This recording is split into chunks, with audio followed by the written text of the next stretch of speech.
शहर क्या बुलाता है हमको?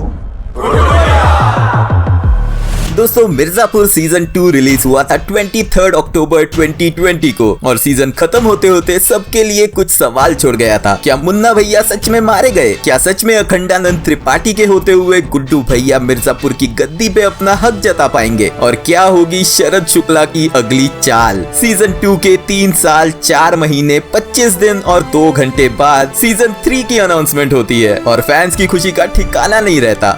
मिर्जापुर सीजन 3 आ रहा है सीजन 3। तो इसी खुशी के मौके पे पेश है मेरा पुराना मिर्जापुर सीजन 1 के हिडन डिटेल्स का वीडियो एक नए अवतार में।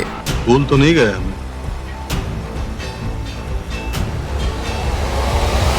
नंबर 1, पूरी सीरीज में अगर किसी के रोल का मैं फैन हूँ तो वो है कालीन भैया। बहुत छोटी छोटी चीजें उनका रोल डिफाइन करती है, उनमें से ये एक। यहाँ इस सीन में गुड्डू और बबलू को कालीन भैया फर्स्ट टाइम मिलते हैं। उसी सीन में पहले वो मुन्ना के बगल में एक छोटी चेयर पे बैठते हैं और वहाँ वो जो भी आर्ग्यूमेंट करते हैं वो एज मुन्ना के पिता करते हैं। तुम्हें पता था मुन्ना हमारे लड़के हैं? जी भैया जी। लेकिन बाद में वो अपने बाहुबली वाली सिंहासन पे बैठते हैं, तब एज अ बाहुबली वो गुड्डू और बबलू में फायदा देख उन्हें जॉब ऑफर करते हैं। हमारे लिए काम करोगे? यहाँ क्रिएटर्स पूरी सीरीज के लिए कालीन भैया का कैरेक्टर डिफाइन करते हैं कि ये बंदा हर सिचुएशन में एज अ फादर और as a Baahubali, as a businessman की तरह सोच के रिएक्ट करता है। जिस अखंडा से आप परिचित हैं वो व्यापारी थे और हम बाहुबली हैं। नंबर 2, इसी सीन में कालीन भैया गुड्डू बबलू को जॉब ऑफर करने के बाद जब बोलते हैं 5 मिनट देते हैं, सोच लो। तब आप नोटिस कर सकते हो कि मकबूल गन आगे करता है, जो ये फोरशैडो करता है कि ये कोई रिक्वेस्ट नहीं थी, ये था एक अल्टीमेटम यानी वार्निंग। नंबर 3, हमें नहीं लग रहा था कि कालीन भैया ये ऊंच नीच वाली बातों को मानते होंगे। ना भैया जी, अब आप हमें अपने साथ रखें तो इसलिए थोड़ी रखें कि हम दोनों ऊंची जात हैं। क्वालिटी देखे होंगे तभी रखें। लेकिन अगर आपने नोटिस किया हो, आओ खाना खाओ। फर्स्ट सीजन में गुड्डू और बबलू को गोल्डन प्लेट में खाना दिया जाता है क्योंकि वो अपर कास्ट वाले हैं, और सेकंड सीजन में मौर्या जी को कांच की प्लेट में खाना दिया जाता है क्योंकि वो लोअर कास्ट वाले हैं। अच्छा, हमें लगता नहीं था कि आप जात पात में विश्वास रखते होंगे। मतलब हमारी कांच की प्लेट है, बाकी सब। और तब ये कंफर्म हुआ कि वो ऊंच नीच मानते हैं, और ये वाली डिटेल नोटिस करने की वजह से हम अगली वाली डिटेल नोटिस कर पाए। नंबर 4, यहाँ जब कालीन भैया फर्स्ट टाइम मौर्या जी से मिलते हैं और अपना इंट्रोडक्शन देते हैं, वो अखंडानंद त्रिपाठी नहीं बोलते, वो बोलते हैं त्रिपाठी अखंडानंद। त्रिपाठी अखंडानंद। उन्होंने यहाँ पे अपने सर नेम पे स्ट्रेस देके जताया कि वो अपर कास्ट वाले हैं और मौर्या जी लोअर क्लास वाले। नंबर 5, भाई सीरीज में अगर किसी का कैरेक्टर मासी है तो वो है मुन्ना भैया का। आज अगर किसी ने भी कुछ भी पूछा ना तो खाल उधड़वा के ना ढोलक बना देंगे और बजाएंगे बहुत जोर से। भाई साहब तो हर टाइम गॉगल चढ़ा के ही रहते हैं। देखो, चश्मा अच्छा लग रहा है तुम्हारे ऊपर में, हम सच बता रहे हैं। You look like Kumar Gaurav. धन्यवाद, बचपन से पहन रहे हैं। और लिटरली वो बचपन से गॉगल्स पहनते ही आ रहे हैं। नंबर 6, क्या इस सीन में आपने मुन्ना भैया की हाथ चालाकी नोटिस की? वो देखते हैं कि मकबूल नई गन कबर्ड में रखते हैं और जैसे ही चांस मिलता है, और आपकी एक्स्ट्रा बुलेट्स भी रख रहे हैं। बुलेट्स रखने के बहाने गन चुपके से निकाल के शर्ट में छुपा लेते हैं और रमाकांत पंडित यानी गुड्डू बबलू घर में वही गन यूज करते हैं। नंबर 7, इस सीन में मुन्ना रमाकांत पंडित जी के घर धमकाने आता है, तब गुड्डू की माँ रमाकांत जी की गन से पूरी बाजी पलट देती है। लेकिन ये गन आई कहां से? और अगर ये गन वहीं पे थी तो मुन्ना या उसके लोगों को दिखी क्यों नहीं? अगर आपने नोटिस किया होगा, पहले वकील साहब उनकी गन बैग से निकाल के ऊपर रखते हैं, फिर केक लाने से पहले गुड्डू की माँ वो बैग और गन नीचे चेयर पे रखती है, और जब मुन्ना आता है तब यहाँ आप गन नोटिस कर सकते हो, और बड़ी चालाकी से गुड्डू की माँ उस गन को मुन्ना और उसके आदमियों से बचा के रखती है और खुद की पोजीशन गन के पास सेट करती है। और जब टाइम आता है,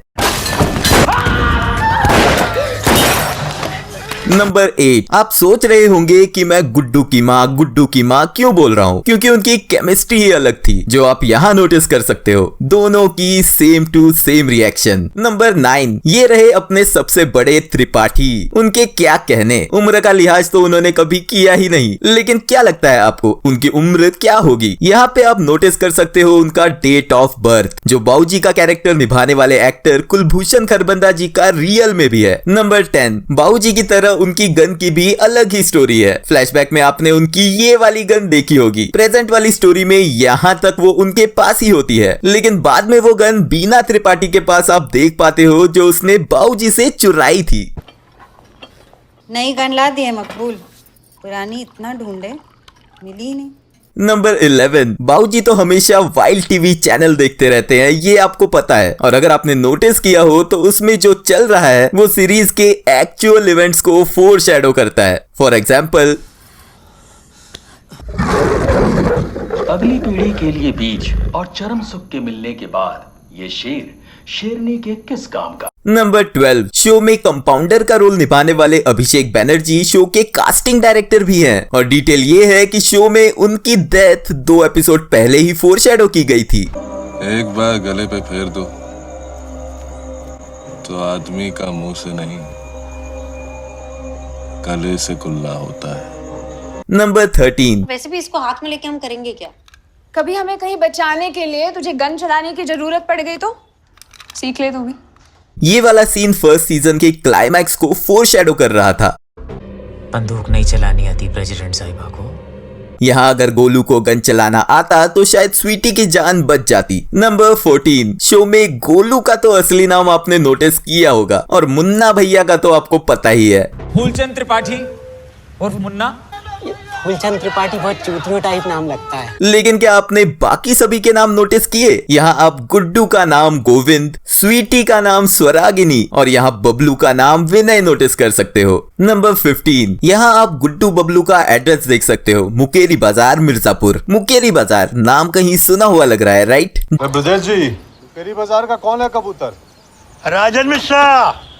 जी भैया जी। जी हाँ, जिस कबूतर को गुड्डू पहले साफ करता है वो मुकेरी बाजार वाला राजन मिश्रा ही है। वो कहते हैं ना, शहर की सफाई करनी हो तो घर से शुरू करनी चाहिए। उसी हिसाब से ये लोग अपने ही एरिया से सफाई शुरू करते हैं। नंबर 16, एक बार पिक्चर देखने चलें स्वीटी?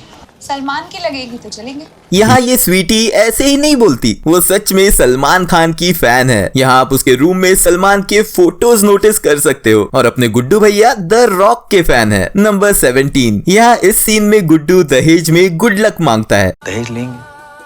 अब दहेज भी चाहिए तुमको? गुड लक ले आना।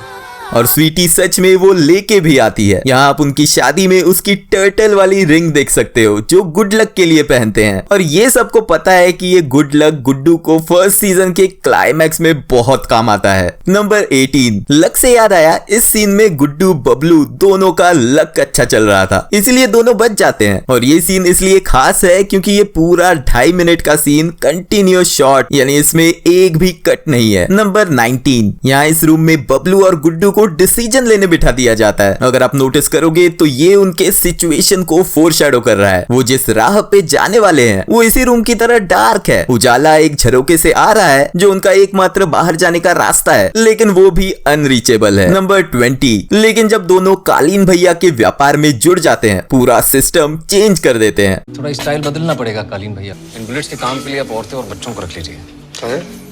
वो बीड़ी नहीं पियेंगे, औरतें टाइम से अपना काम भी खत्म करेंगी, उनको अपने घर जाके अपनी रसोई और अपने बच्चों को भी संभालना होता है। और एक घड़ी लगवा दीजिएगा कहीं पे, सिर्फ का टाइम भी बताती रहेगी। और उनका दौर चालू हो गया वो दिखाने के लिए यहाँ सेम फ्रेम में सटल चेंज अगर आप ध्यान से देखोगे तो नोटिस कर पाओगे। बबलू ने बताए हुए चेंजेस के अकॉर्डिंग यहाँ मर्दों की जगह औरतें आ गई और यहाँ घड़ी भी आ गई। नंबर 21, महादेवी जी, अरे हम तो बहुत बड़े फैन हैं इनके।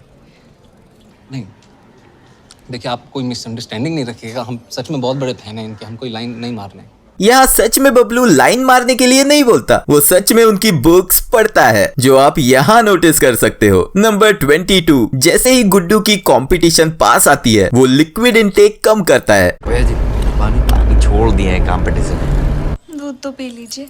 अरे नहीं, हमारा दूध डाइट अलग है। सच में पानी या बाकी लिक्विड्स का इंटेक कम करने से बॉडी मसल ज्यादा विजिबल हो जाते हैं। ये टेक्निक बॉडी बिल्डिंग कंपटीशन से पहले बहुत कारीगर साबित होती है। ये डिटेल एक छोटा सा लेकिन बहुत क्लेवर टच था। नंबर 23। हमको एक्स्ट्रा पैसा चाहिए, अभी सपोर्ट करोगे तो व्यापार बढ़ा देंगे तुम्हारा, मिर्जापुर का रेंज दिलवा देंगे तुमको। और ये आता है बक्सा भर के कैश। चड्ढा को तो मिर्जापुर का बिजनेस डेस्परेटली चाहिए था, इसीलिए वो सिर्फ शुक्ला जी के भरोसे नहीं बैठते। वो मिस्टर पूर्वांचल कंपटीशन जो मिर्जापुर में हो रहा है उसे को स्पॉन्सर करके मिर्जापुर में अपने कदम रखने की तैयारी कर रहा है, जो आप यहाँ नोटिस कर सकते हो। नंबर 24। इस सीन में मुन्ना जॉइंट मार रहा होता है और जब ये मुंह से खींचा जाता है तब इसका कलर और डार्क हो जाता है और बाकी टाइम ये थोड़ा लाइट रहता है। लेकिन इसी सीन में थोड़ा आगे अगर आप ध्यान से नोटिस करो तो ये बाद वाला जॉइंट क्लियरली सीजीआई इफेक्ट से ऐड किया है, क्योंकि इसका कलर हर कंडीशन में कांस्टेंट रहता है। बाद में जब हमने ये कंफर्म करने के लिए रिसर्च किया तब पता चला कि क्रिएटर्स ने एक इंटरव्यू में बताया कि इस शॉट के दौरान जॉइंट बुझ गया था, लेकिन एक्टर दिवेंदु शर्मा इस सीन में इतने डूब गए थे और शॉट बहुत ही अच्छा जा रहा था तो डायरेक्टर ने कट बोला ही नहीं और यही शॉट फाइनल में सीजीआई की हेल्प से ठीक किया गया। दोस्तों अब अगले वीडियो में हम मिर्जापुर सीजन 2 के हिडन डिटेल्स के बारे में जानेंगे और साथ ही सीजन 3 की कुछ इंटरेस्टिंग थ्योरीज पे भी बात करेंगे। तो दोस्तों आज के वीडियो में बस इतना ही। आई होप ये वीडियो आपने एंजॉय किया होगा। अगर हाँ तो please like and share the video and subscribe to our channel. Thank you और मिलते हैं नेक्स्ट वीडियो में।